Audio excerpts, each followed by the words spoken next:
So, it's a happy day for all PC gamers. We have finally had a slight victory in the whole games for Windows Live thing. I don't know what to call it. But anyway, with the announcement that games for Windows Live is closing, there are some of developers that use GFWL games, like BioShock 2, have decided, hey, we're going to go to Steam. And with them going to Steam, they allowed access to the Minerva's Den DLC, and I am really excited for this. I've actually been playing it non-stop, just because it is my favorite DLC in pretty much everything. The only DLCs I can think about that beat it are the Mass Effect DLCs, and I'm a Mass Effect fanboy. So that pretty much tells you that this DLC must be amazing. So yeah, Games for Windows Live is just kind of shutting down, and some of the stuff has gone to Steamworks. So that means free DLC for everyone that owns BioShock 2. And that's, first of all, that's awesome. If you don't own BioShock 2, then you can get BioShock 2 and then get the DLC for $10. Now, this review will not be on BioShock 2 because that is a whole different fun thing to deal with. This is just about Minerva's Den DLC. So, since this is a DLC, and I'm kind of expecting you guys to know a little about BioShock 2, I am just going to talk about some of the new stuff they introduce in the DLC. So, they have some new weapons and plasmids that come along in this DLC.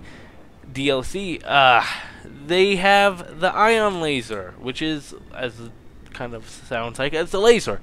It's amazing, though. It is the strongest weapon I have ever seen. It does so much damage initially. It has awesome stuff that can set people on fire. You can charge it up and be like, boom, dead in one hit.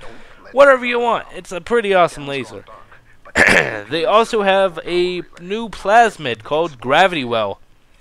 It throws a black polyp, much like the security command, you know, little polyp, and you throw it, and it creates a kind of black hole that sucks everything in, and then it has a slight detonation. It's not really initially strong, but it's great for stunning big enemies.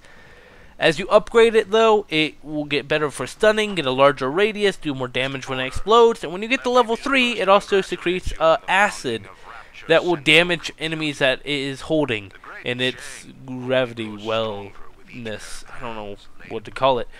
But not only do they have, you know, one new weapon, a new plasmid that's really awesome, they're both really awesome, and they add interesting gameplay mechanics to work with the game, they also add 4 new enemies. They have a Fury Brute Splicer.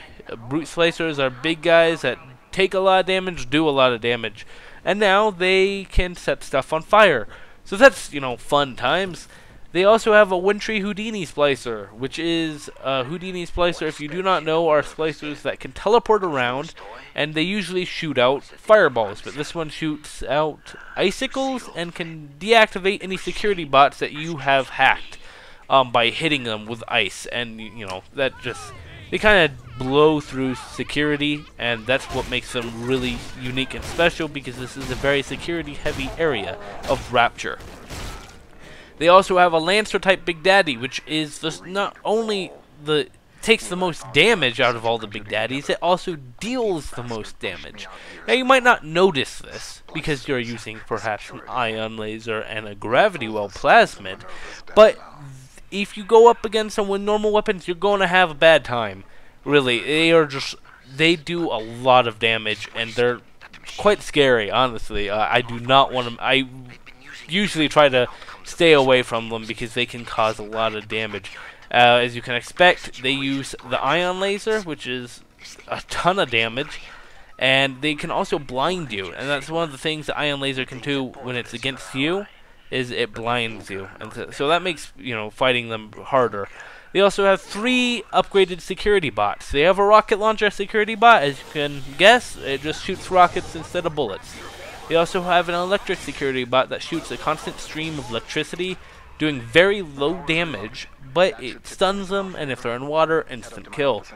Then they also have a laser security bot, which, as I've already talked about, the ion laser, it does a lot of damage, and they're just not fun if you're going up against them. So stay out of security, which, saying that, is a big problem. Because there is taking place in Minerva's Den, which is the central computing and robotics center of Rapture. So they have so much security everywhere, and so many robots everywhere, that you're probably going to go mad. But if you know how to turn it to your advantage, then you're going to have a fairly easy time blowing through this. Now, besides, the achievements, what does this DLC have to offer? Well, as I'm guessing, some of you that are watching this have already played through BioShock 2. I'm not going to talk much about like the graphics and the audio and everything, because they're the same old BioShock 2 graphics, BioShock 2 sounds. They didn't really change much. They created some new sounds because of the new enemies and whatnot, but they're not that noticeable. The soundtrack is still as amazing as ever. The graphics and the unique art style of Rapture are still there, so those are great. But the one thing that is the most important thing in this DLC is the story. And holy crap, the story is amazing. Now, how much gameplay are you going to get out of this? Before I really get into the story, how much gameplay are you going to get out of this? Well, the gameplay can be rather boring from time to time, but it ranges from really boring, where you're not fighting any enemies, or you're trying to have to find stuff and everything, to holy crap, there are too many enemies, I can't handle this, why am I dying so much?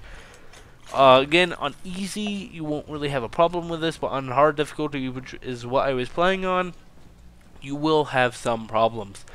Now, another thing is how long this DLC will last you. For $10, on hard difficulty, getting all the little sisters, getting all the audio diaries, everything, and getting fully immersed into the game, I got about 3 to 5 hours, I would give it. If you're rushing through on easy difficulty, not really caring about little sisters, not really caring about audio diaries, I'd give you 1 to 2 hours.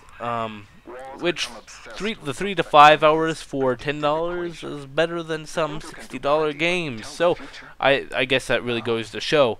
Now, like I said, the story is amazing, and I really don't want to spoil any of it. It is just beautiful, and honestly, it can bring you to tears at the end. And it's a really shocking ending. So I will leave you guys to discover the amazing area that is Minerva's Den. What do I give this DLC? I give it a 9 out of 10. Holy crap. 9 out of 10. Maybe I'm a little biased, but hey, I really loved this. I had a lot of fun with it, and it added a lot of new stuff. So thank you guys for watching. Pick it up if you are interested. Pick up BioShock 2 on the Steam store, and you can get this for $10. Also comes with another small DLC, I believe. Don't quote me on that. But if you already had BioShock 2 on Steam, you get it for free. So, either way, go play it, because it's amazing, and why not?